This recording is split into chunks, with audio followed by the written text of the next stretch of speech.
Hello everyone, myself Bhuvan, and today I'm going to present my project on smart factory monitoring system using IoT.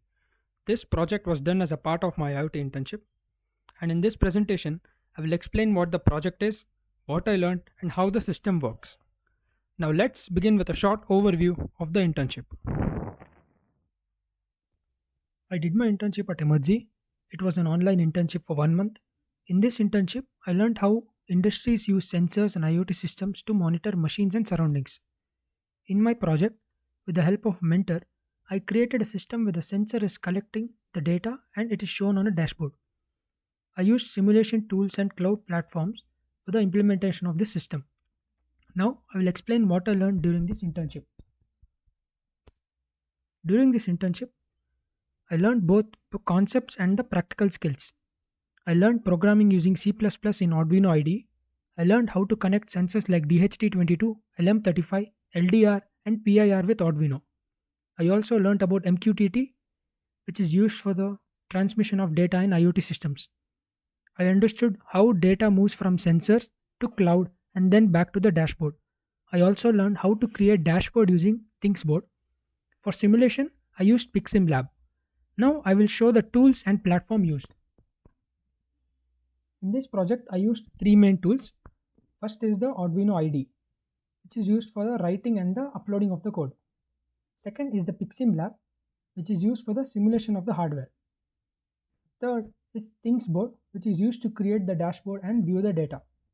These tools help to build and test the complete system. Now let's understand what IoT is. IoT or Internet of Things, it is a system where devices are connected to the internet using sensors. These devices can collect data and send it automatically. This helps us to monitor and control things in real time. In industries, IoT is used for monitoring systems and surrounding continuously. It helps to improve efficiency and reduce the manual work. Now I'll explain what the problem statement is. In industry, there are no proper real-time monitoring. Because of this, problems like high temperature or faults cannot be easily detected. Most systems depend on manual checking. This can lead to mistakes and delays. It also increases the maintenance cost. Also, there are no single system to monitor everything in one place. So, there is a need for a better and automatic system. To solve this problem, we designed the following system. So the solution, it is a two-node system. One node is a production node and the other is the warehouse node. The production node checks for the machine conditions such as temperature and vibration. The warehouse node checks for environmental conditions such as light, motion, and humidity. The data from both the node is sent to the cloud. A dashboard is used to see all the data at one place. This helps in real-time monitoring and better control. Now I'll explain how the system works using the block diagram. This is the diagram. It shows the complete system. This is the node 1, which is the production line. This is the node 2, which is the warehouse line. Both are connected to Ethernet, and from Ethernet data is transmitted to ThingsBoard through the MQTT protocol. And this data transmitted to ThingsBoard is viewed on the dashboard. Now I'll explain the communication in IoT. In IoT systems, devices need a good way to send data. For this, we use MQTT. MQTT, it is a lightweight protocol used in IoT. It works very well with low internet and also low power. This follows a publish-subscribe model. In this, devices do not talk directly to each other. They send data to a broker and the broker sends the data to the other.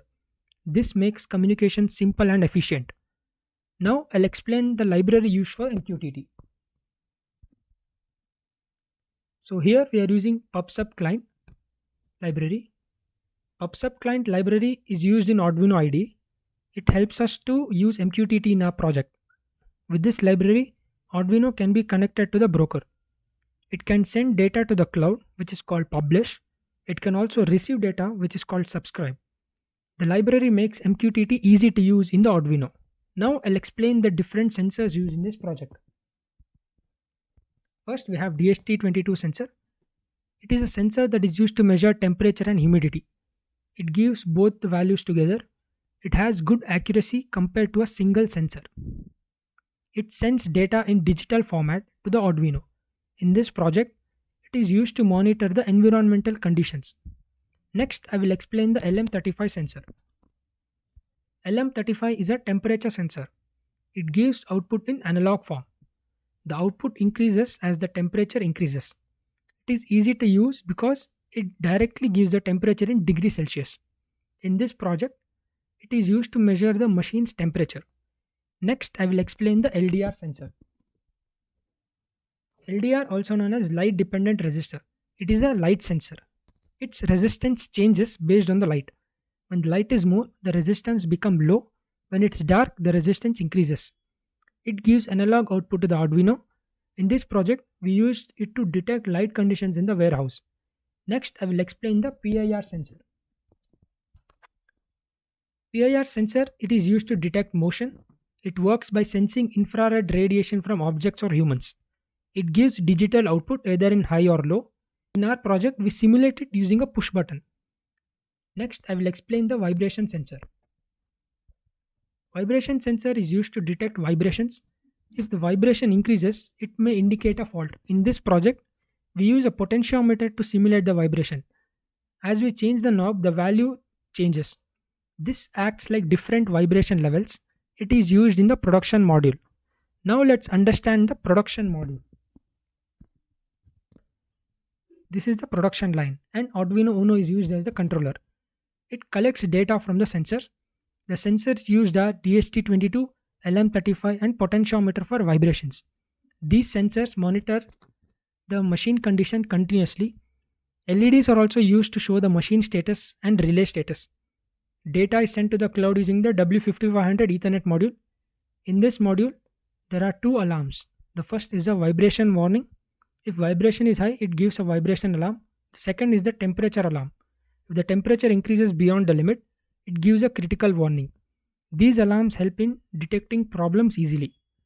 Now let's understand the warehouse module. In the warehouse module, Arduino Uno is also used as controller. It collects data from the sensor used for the environment monitoring.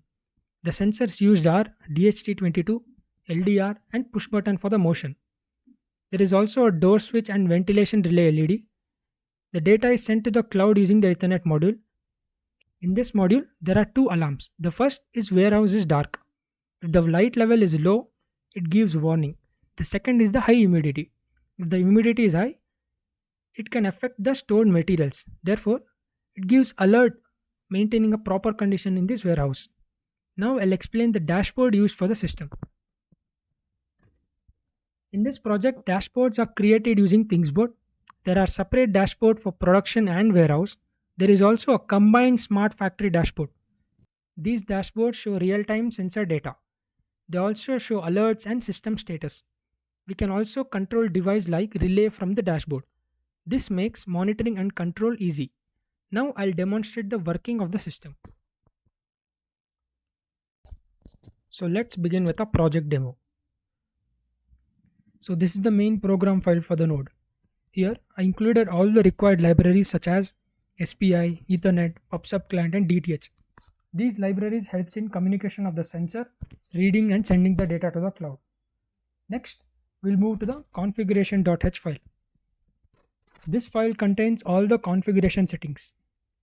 It includes things like device ID, server details, and MQTT topics.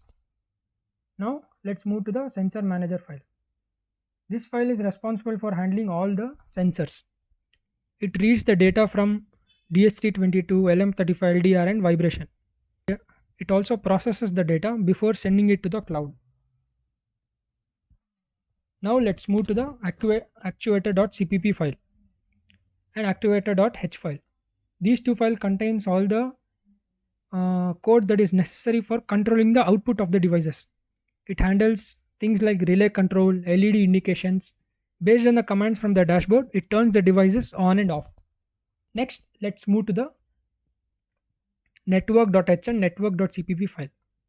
These files handle network communication.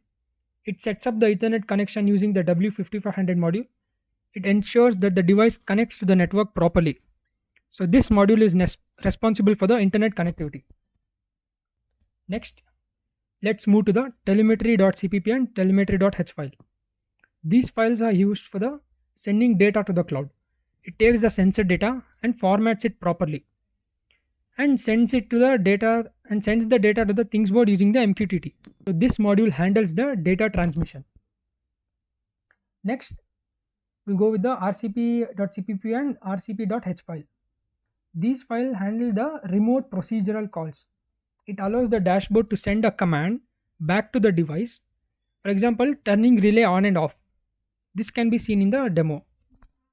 This enables for the remote control from the dashboard. So now let's move to the Pixim lab for the simulation of the project. This is the Pixim lab. It is the Arduino Uno board which we are using for our simulation. I'll open the Node 1 spare parts. These are the components present in the Node 1, that is a production line. We have LM35, we have DST22, which is the temperature and humidity sensor. We have vibration sensor. The V terminal is the serial monitor. W5500 is a module that is used for the connectivity. This is the machine control. We are simulating it using a button. These three are indicator LEDs, whose properties I'll further explain. This is the relay status LED. So first, let's verify and export our code. I'll go to sketch, go export compiled binary.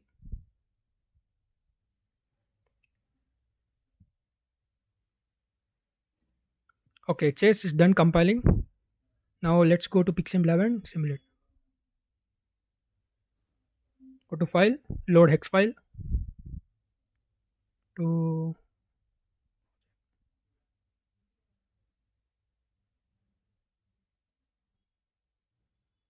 node 1, build.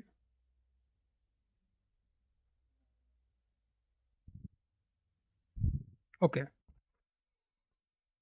So we have three LEDs here: green LED, yellow LED, and red LED. Let me reset the board and observe here. The red LED is turned on because the ThingsBoard is not yet connected to our board or our Arduino board, and the green LED is turned on when the secure connection is achieved. This yellow LED is used for the sensor error detection. See, let me disconnect this DST22 sensor. Instead of connecting it to pin 2, I will do no connect. Click on OK. Now you can see that the yellow LED is blinking. This says that there is some sensor error and there is no proper connection from the sensor and the board. When I reconnect this back to its default pin, the error goes away. Okay, now so let's go to the ThingsBoard for the dashboard viewing. This is the ThingsBoard website. Here let's go to dashboard and let's go to production online monitor. So this is the actual dashboard that we have created for the node 1, that is a production line. Here we have analog gauges for temperature and humidity. We have this switch control, which will be later explained. We have three LEDs: machine status, relay state, and sensor error. This is the time series table, which is used for the display of the data during the time intervals. This time series chart will explain the time series table on a graphical way. We have two quantities here: temperature and vibration, which is being displayed. And this is the alarms. These alarms will be further explained during the demo.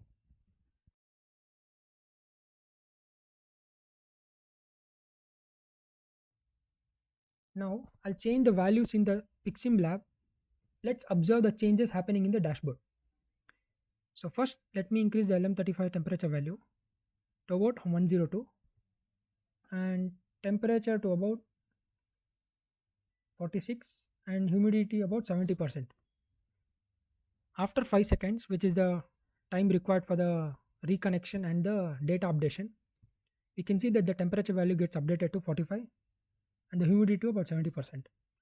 Now I'll change the temperature to -28 and humidity to about 8%.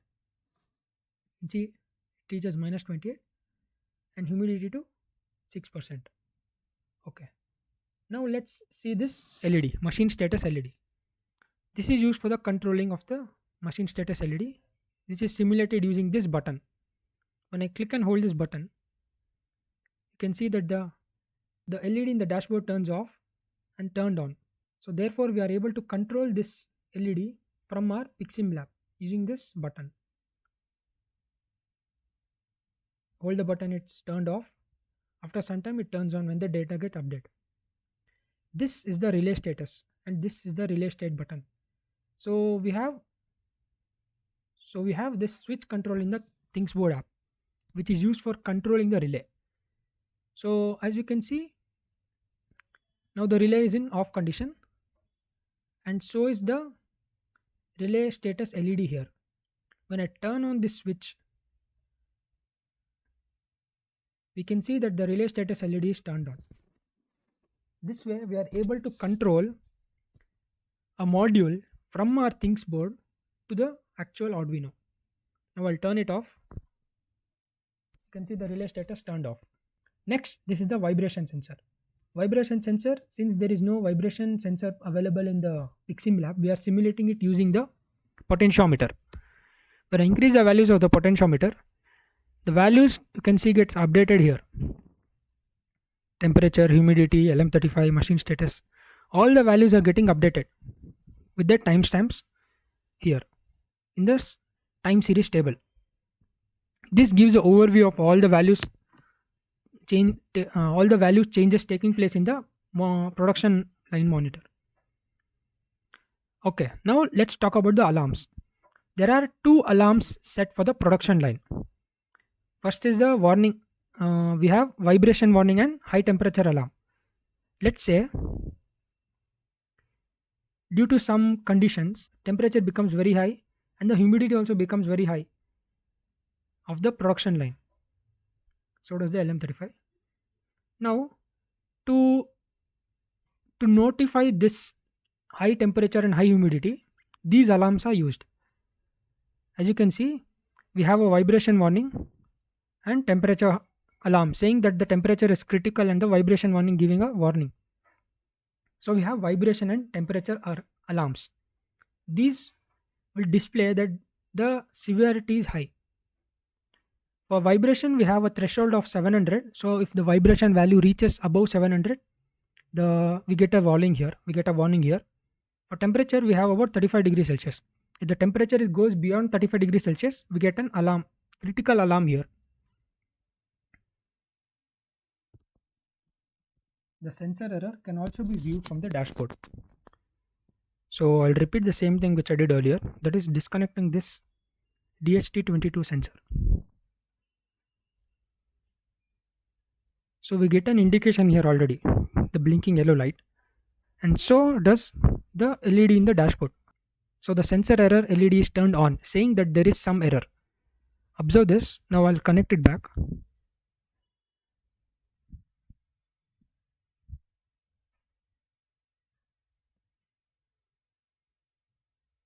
So the error here goes away, and also this LED is turned off.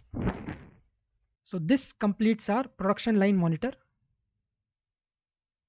So now let's begin with the presentation of the node 2, that is a warehouse. Similar to node 1, the many files remain same, such as sensor manager, actuator, configuring, network, telemetry, RPC, and so on.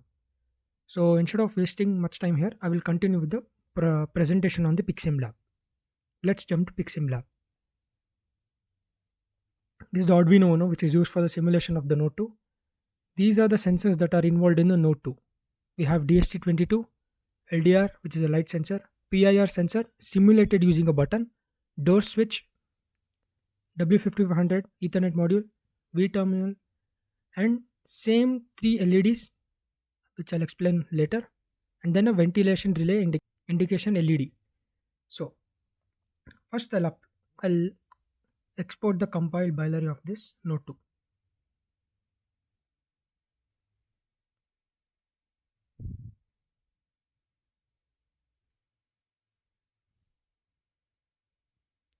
So it says done compiling. Let's go to Pixim lab.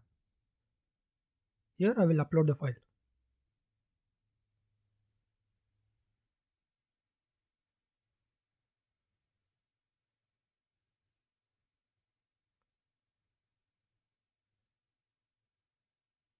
Okay, this observe this section.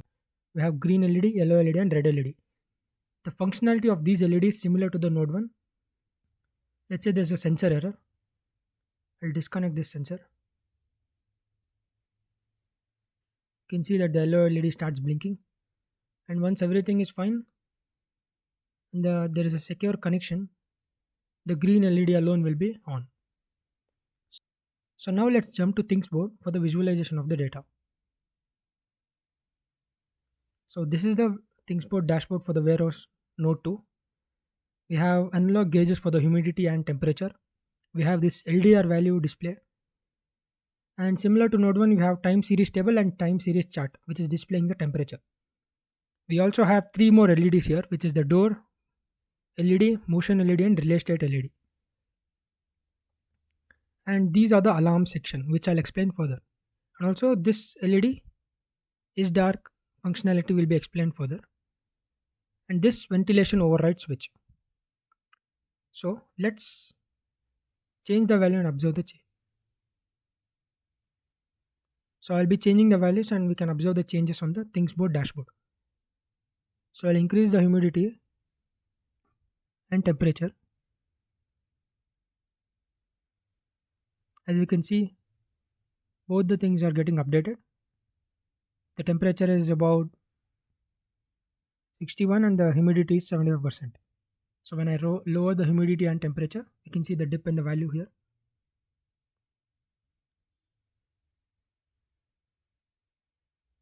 Now, same can be observed for the LDR value. So I'll change the LDR value. When the slider is raised up, the value is decreasing. And when we lower the slider, the value will increase.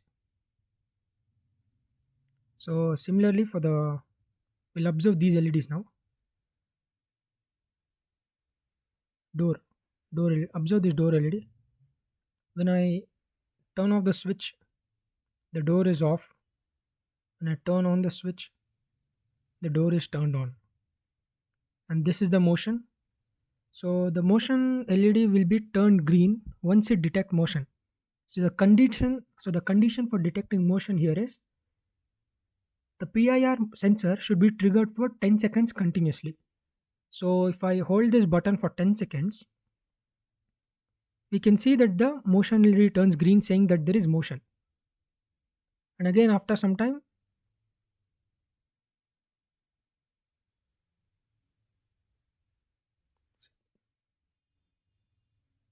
it goes back. Now this is dark condition.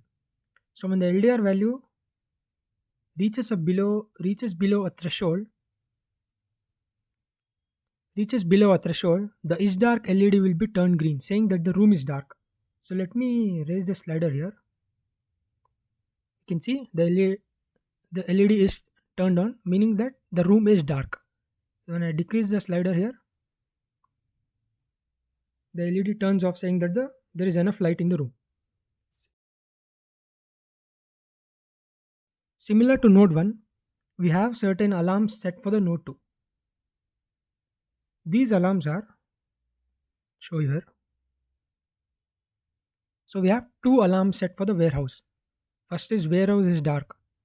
So when the LDR value goes below a threshold, the LED turns on and we get a warning saying that the room is dark. Next is high humidity. When the humidity of the room increases a certain value, the threshold that is set. Here the threshold set is greater than 85. The high humidity alarm will be received on the dashboard. So let's view that. Go to warehouse. So in Piximlab, I'll be increasing both temperature and humidity, making the values very severe. So when there is high value, we get a critical error saying that there is high humidity and warehouse is dark. So here the alarms can be observed.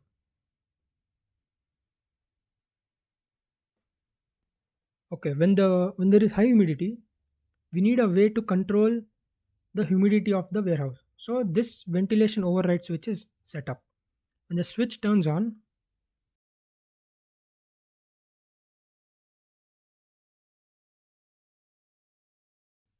when the switch is turned on, the ventilation relay turns red, saying that the relay is activated. In this way, we are able to control the relay from the ThingsBoard, which is present in the factory. This opening the ventilation will lower the humidity, therefore helping in resolving our issue. So this completes my Node 2 demo. Now, additional to this Node 1 and Node 2, we also have another dashboard created. Let's have a look at it. This is the Smart Factory dashboard. So this Smart Factory dashboard combines both Node 1 and Node 2 and displays the overall data here. So the engineer who is monitoring these systems can directly go to Smart Factory and get a complete overview of the total system. Here we have Node 1, which is the production line, and the data such as humidity, LM35, machine status, relay state, all the data is being displayed here separately. And Node 2 data, that is warehouse, door open status, humidity, is dark, LDR value, all of it is being displayed here. And we have a total of 18 alarms. In this way, this Smart Factory dashboard combines both Node 1 and Node 2 and gives a complete overview. And this brings me to the end of the presentation. First of all, thank you for listening. I would like to thank Emertxe for giving me this opportunity to do this online internship. This internship helped me to understand IoT in a practical way. I learned how to connect sensors, send data to the cloud, and recreate dashboards. It also improved my programming and problem solving skills. Overall, it was a very useful learning experience for me. Thank you.